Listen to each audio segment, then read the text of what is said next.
Sir, if you allow, I can fix the errors.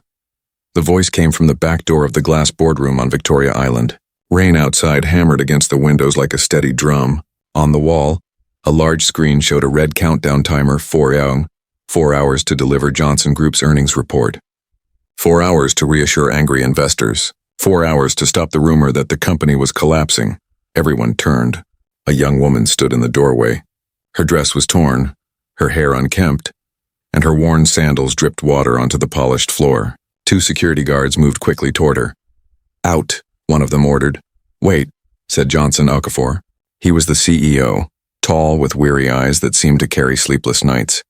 He raised his hand and silence fell across the room. The guards stopped. The woman stayed still, holding her breath as if afraid her courage might vanish. The whiteboard behind Johnson was crowded with numbers and arrows. Sales, returns, costs, taxes, from January to December. Q3 had been circled so often the board looked smudged. Around the long table, accountants and engineers sat with laptops, wires snaking across the surface. Every attempt to run the report failed. Every fix created new problems. Joshua, the head accountant, pinched the bridge of his nose. "Sir, this makes no sense," he said, pointing toward the woman. "We're out of time. We need to lock a version and hope for the best." The woman lifted her chin. "Please, sir," she said quietly. "Give me the marker." Johnson studied her for a long moment. Behind his eyes was a grief that had not lifted since last year's plane crash. He looked back at the whiteboard, then at the timer, then at his exhausted team, talented people defeated by a wall of wrong numbers. "Give her the marker," Johnson said. Gasps echoed in the room. A chair scraped loudly as Joshua sat up straight. "Sir, no. This is our boardroom. This is confidential. Give her the marker," Johnson repeated, calm but unshakable. A junior staffer picked a marker from the tray with trembling hands and handed it to the woman. She took it, her fingers thin and marked with small scars like paper cuts. Stepping up to the board, she paused, staring at the numbers as if she were listening to them. The timer ticked down, 3:59:12. Just 2 hours earlier, pressure had already mounted. A viral post from a rival had claimed, "Johnson Group reports its worst loss in 10 years. It spread fast. Many believed it. Investors began calling. Some even threatened to withdraw unless the official numbers came out clean. The official numbers refused to align. The engineers had built the data systems, and the accounting team had set the rules. Together, the process was meant to produce a clear earnings report. Instead, the system produced irregular totals. February appeared larger than March, even though March included a major product launch. July listed 2 columns for discounts. November seemed to count sales twice while ignoring returns. Taxes shifted unpredictably. Joshua's team tried every angle. "Maybe the currency conversion is wrong," someone suggested. "Maybe the inventory feed is delayed," another offered. "Why? Does June's VAT appear twice at 7.5%? One asked. "I fixed it, but it broke Q2 again," an engineer replied. Arguments followed. They deleted, rewrote, and ran more scripts. The same error messages flashed across multiple screens. No one wanted to think about the upcoming 2 p.m. board meeting, where 6 investors would question Johnson directly. Johnson stood by the window for a moment, watching the rain over Adeola Odu. Lagos moved on despite the storm. Yellow buses, umbrellas, motorcycles weaving through traffic. A woman in a worn dress crossed the street, clutching a small bag, paused at the building, then walked on.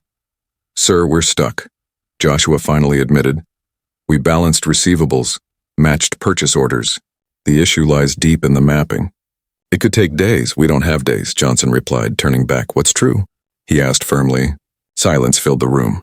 "What is one thing we know for certain about this year's business?" The engineers exchanged glances. An analyst raised her hand. "We shipped more units in March than in February. I was in the warehouse. I saw it happen." Another added, "Pre-orders are not part of Q3. They should not be counted as Q3 revenue."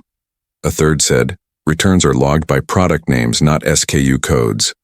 That mismatch may explain why totals don't decrease." Johnson nodded. "Good, those are truths. Build from truth." They tried again as the clock moved forward and the rain tapped against the glass. Then the back door opened and a quiet voice spoke. "Sir, if you give the order, I will fix the errors." A woman stood holding a marker. "Name?" Johnson asked. Juliana, sir. Juliana, he repeated, testing the name. How will you fix it? She pointed to a cluster of numbers. Your report isn't broken, she explained. Your rules are, you're summing what should be grouped, grouping what should be filtered, and treating returns as positives, so they add instead of subtract. Her tone was steady, almost instructional. Also, April's data comes from a backup file named April Final Final. Such files are rarely final. A few tried not to laugh. Joshua's ears flushed red. How do you know this? He asked, defensive. Juliana's eyes moved quickly across the board. Because you're using month names as text and sorting them alphabetically, that's why December appears before July. Your returns table links to product names which change with marketing updates. You need ESCOs, and pre-order deposits should never be counted twice as revenue. Those numbers should remain in liabilities until the product ships. Joshua blinked. The engineers exchanged glances. Someone whispered, "Who is she?" Johnson leaned forward. "Where did you learn this?" Juliana swallowed hard. "Please, sir," she said. "Let me show you." "There isn't time." Joshua rose. "Sir, we cannot risk our system on someone off the street. If this fails, we'll have nothing to deliver." Johnson's eyes moved across the table. The room carried both fear and pride.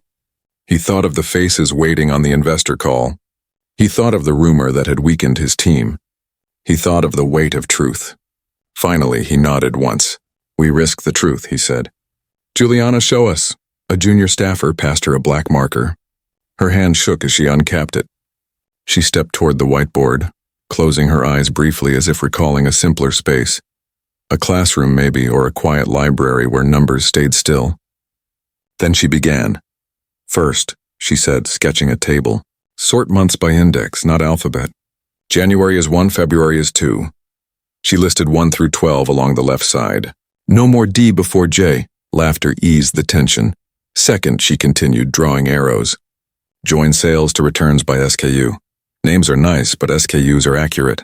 Without a SKU, you don't know what was sold." An engineer nodded quickly, already typing. "We have the SKU map. It's in the warehouse system." "Third," Juliana said, "move pre-order deposits out of revenue. Place them in liabilities. Recognize them only when shipped. That will steady Q3. Joshua's fingers moved across his keyboard, part instinct, part hope. The timer changed.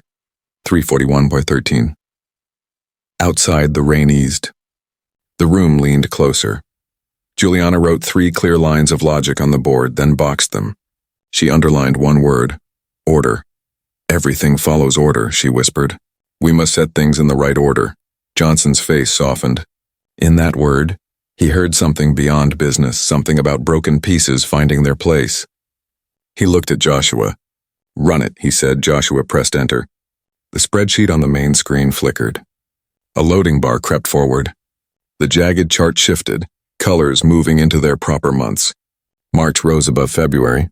Q3 spike smoothed. Returns slipped neatly under revenue. A quiet sound broke in the room, half a laugh, half a sigh. Juliana lifted the marker again. "One more rule," she said softly. "Then it will balance." But before she could write, the boardroom doors opened. 3 people entered from the rain, shaking off umbrellas. A woman in a navy suit, sharp-eyed, led them. 2 men followed, carrying folders. "Mr. Okafor," the woman said, her voice steady but firm. "Aisha Bello, lead investor." Her gaze swept across the room, the half-corrected chart on the screen, Juliana's torn dress, the timer showing 3:39:12. "We came early. We heard things." The room went silent. "Show me proof," Aisha said. "Now." Juliana's marker hovered midair. Johnson's team held their breath. The loading bar stalled at 92%. Rain tapped against the glass like a second clock. Juliana looked at Johnson. "Sir," she whispered. "Do I still have the order?" His answer lingered in his eyes. The room felt frozen. Aisha Bello and her team had not been expected for another 3 hours, yet here they were, their footsteps sharp on the polished floor as they placed their umbrellas by the door. "Mr. Okafor," Aisha's voice cut sharply. "The rumor has unsettled us. You have one chance to prove it false. Where is the earnings report?" Johnson's heart pounded, though his expression remained steady. His eyes shifted to Juliana, who stood frozen with the marker poised above the board. For a moment her confidence wavered. The scars on her hand trembled as if she might let the pen fall and walk away.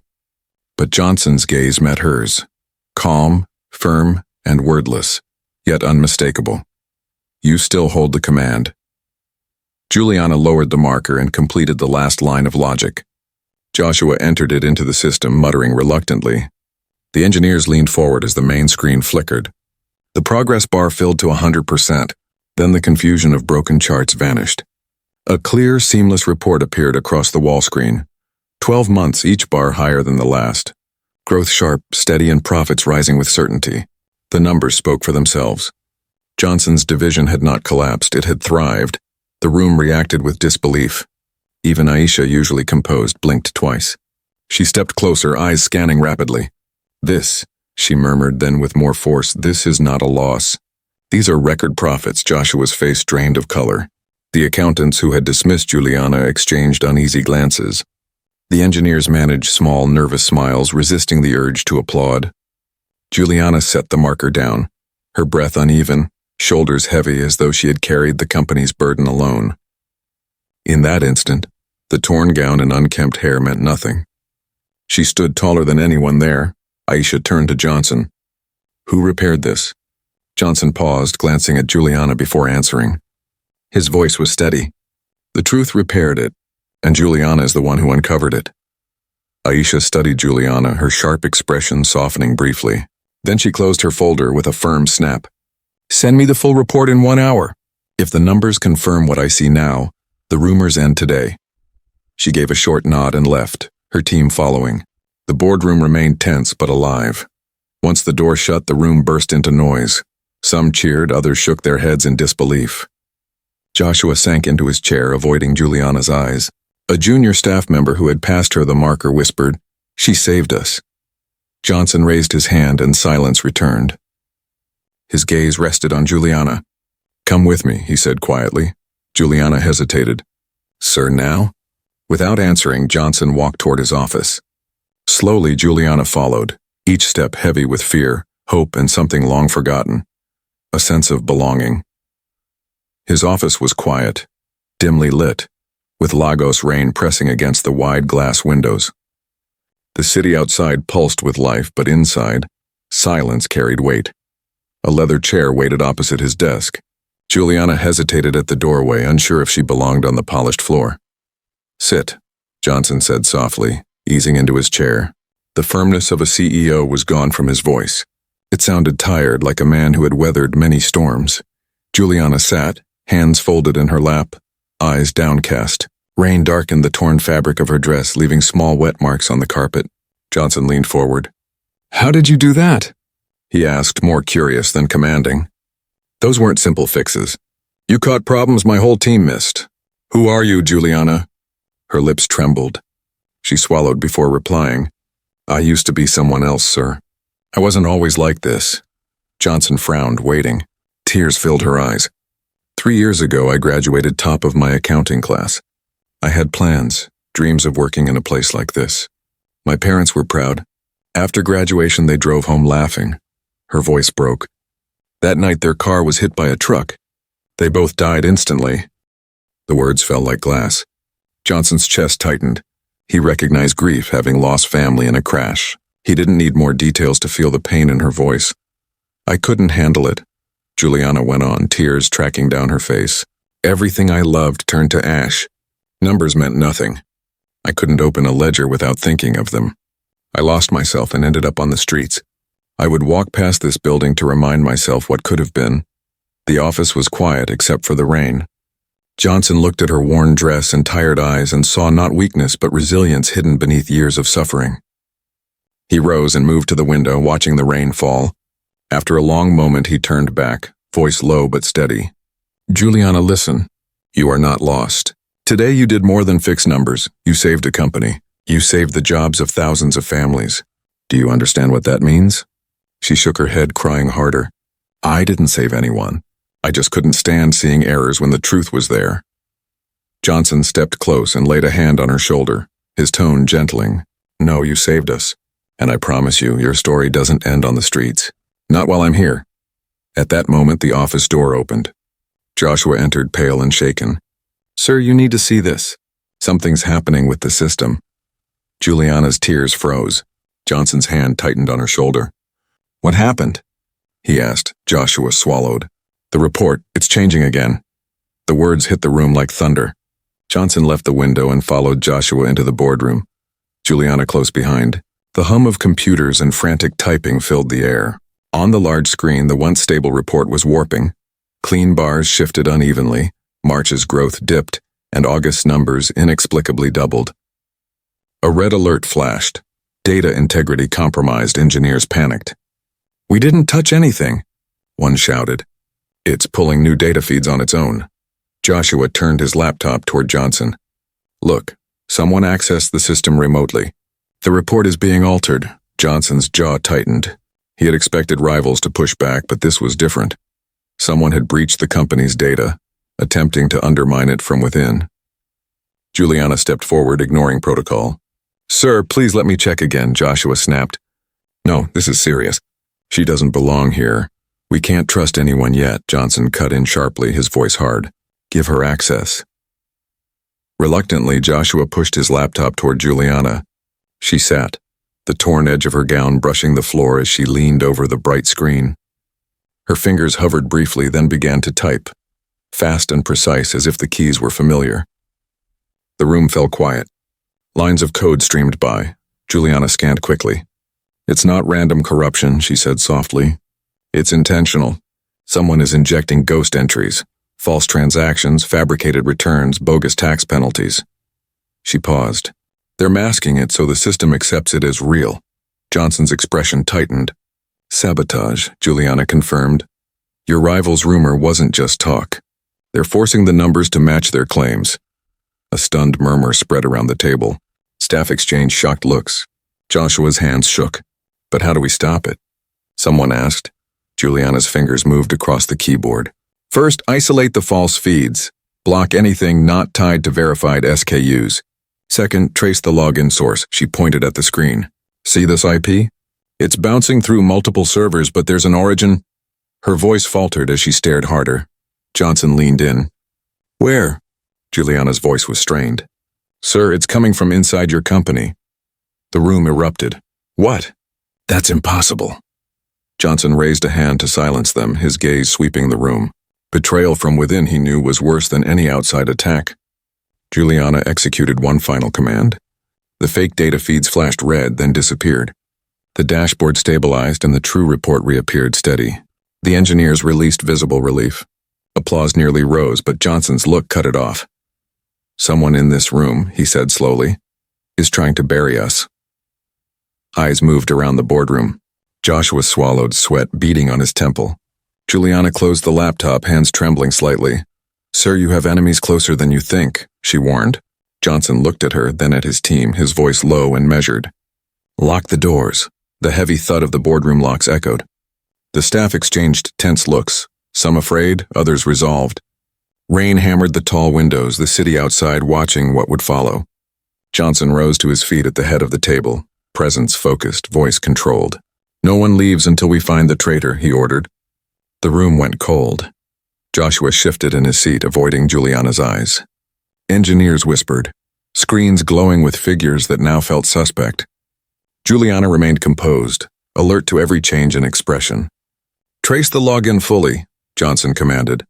I want the name, not just the location. Juliana nodded and leaned in over Joshua's laptop, ready to follow the trail.